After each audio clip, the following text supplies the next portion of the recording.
आज हम आपको एक ऐसे देश की सैर करवाने वाले हैं जिस देश की लड़कियों को दुनिया की सबसे खूबसूरत लड़कियों में से एक माना जाता है। ये दुनिया के गिने चुने देशों में से एक है जहां अगर आपकी शादी हो गई तो फिर आप कभी भी तलाक नहीं ले सकते हैं। आपको जानकर हैरानी होगी कि इस देश में सबसे ज्यादा ज्वालामुखी है और इसी देश में दिन में लगभग 20 से भी ज्यादा भूकंप आते हैं। तकरीबन 8000 अलग अलग आइलैंड को मिलाकर बना हुआ है ये देश। इकलौता ऐसा देश है जो सबसे ज्यादा नारियल और पपीते का एक्सपोर्ट करता है। जी हाँ दोस्तों, हम बात कर रहे हैं धरती की जन्नत फिलीपींस की। तो देर किस बात की, अपना सीट बेल्ट बांध लीजिए अच्छे से और निकलते हैं फिलीपींस की एक शानदार सफर पर। फिलीपींस का नाम स्पेन के राजा फिलिप के नाम पे रखा गया था। देश का ऑफिशियल नाम है the Republic of the Philippines.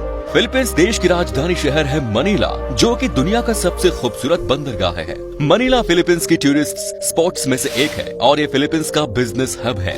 Philippines दुनिया का एक ऐसा देश है जिसकी सीमा किसी दूसरे देश से नहीं मिलती। मतलब कि देश का कोई भी पड़ोसी नहीं है, क्योंकि फिलीपींस चारों ओर समुद्र से घिरा हुआ है। देश के पूर्व में फिलीपींस महासागर से, पश्चिम में दक्षिण चीन सागर से और दक्षिण में सेलेबस सागर से घिरा हुआ है। ये दुनिया का एकमात्र देश है जो कि 7641 आइलैंड को मिलाकर बना हुआ है। दोस्तों, फिलीपींस समंदर से घिरा देश होने के कारण शायद इसे समंदर से इतना प्यार मिला है।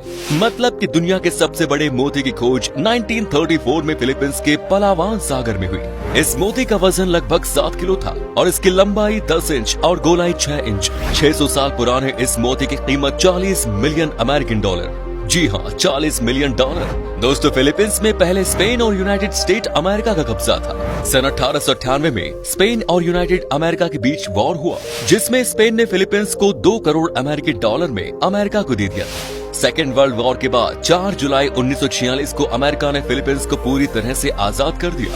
सेकेंड वर्ल्ड वॉर के बाद आजादी हासिल करने वाला ये सबसे पहला देश है। 2019 के सेंसस के मुताबिक फिलीपींस की कुल आबादी है 11 करोड़। 11 करोड़ की आबादी वाले इस देश में करीब 80% लोग क्रिश्चियन रहते हैं, जबकि 12% मुस्लिम और बाकी हिंदू, सिख और बौद्ध धर्म के लोग हैं। हालांकि 80% लोग क्रिश्चियन होने के बावजूद आपको यहाँ ज्यादा चर्च नहीं दिखेंगे। यहाँ हर धर्म को एक सम्मान माना जाता है। फिलीपींस की करेंसी है पैसो और एक फिलिपाइन पैसो लगभग 1.5 भारतीय रुपयों के बराबर होता है। आपको बता दें कि 8.0 ग्रोथ रेट के साथ फिलीपींस देश दुनिया के सबसे तेजी से बढ़ने वाले इकोनॉमी है। ये एशिया में दूसरी सबसे बड़ी इकोनॉमी है और साथ ही यहाँ की नेशनल इकोनॉमी दुनिया में 9वीं सबसे बड़ी है। देश की इकोनॉमी एग्रीकल्चर पर डिपेंड करती है। पूरी दुनिया में सबसे ज्यादा नारियल और पपीता का प्रोडक्शन करता है ये देश। फिलीपींस का सोर्स ऑफ इनकम ही नारियल है, पपीते जैसे फलों का एक्सपोर्ट करना है। साथ ही टूरिज्म से भी ये देश बहुत पैसे कमाते हैं। फिलीपींस दिन ब दिन एक नए इंडस्ट्रियल नेशन के रूप में उभर रहा है। एग्रीकल्चर के साथ साथ यहाँ के लोग मैकेनिक्स और इलेक्ट्रॉनिक्स के मामले में बहुत आगे हैं।